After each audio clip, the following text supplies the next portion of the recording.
जय Jagannath welcome to my another mini blog. तो आज आम घरे हूँ बौल कोड़ी बा बौल पिठा।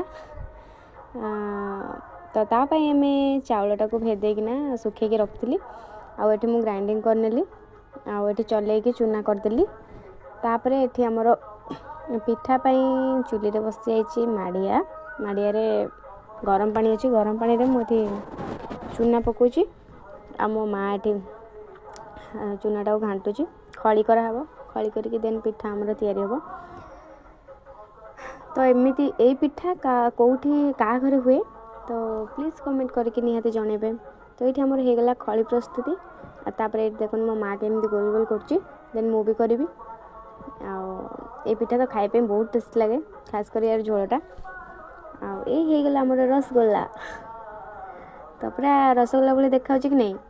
आठ आम गरम पानी पड़गला चीनी तापर ये आमर चीनीटा को आम मेल्ट करदे मेल्ट कले कौन हम तापर ये आमर रसगोल्ला सब पड़गला क्या रसगोल्ला भाई देखा। तो ये पिठा तो खाइबा बहुत टेस्टी।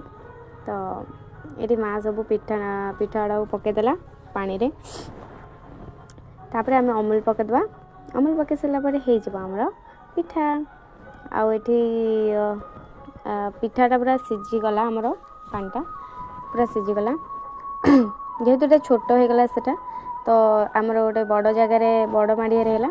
तो ये आमर अमूल गुला जाऊँगी अमूल गुला होकर पड़ो। तो होगला आमर प्रस्तुति रसगोल्ला। तो पिठाटा तो खाइबा बहुत टेस्ट लगे आठी मु बाढ़ी नेली गछ बंधापी यहाँ बौल अमावास्या बौल अमावास्या आंब गछ बंधा जाए और आंब गछ को पूजा करा जाए आंब गछ को पिठा भी छटा जाए। और मो माँ पूजा कर नौ आंब गछ को आपण आड़े एमती हुए कि नहीं जनइबे।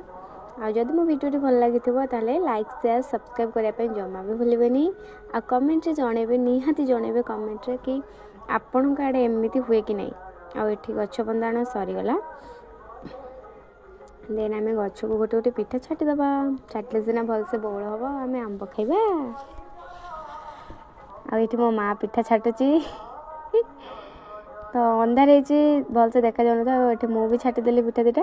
Thanks for watching.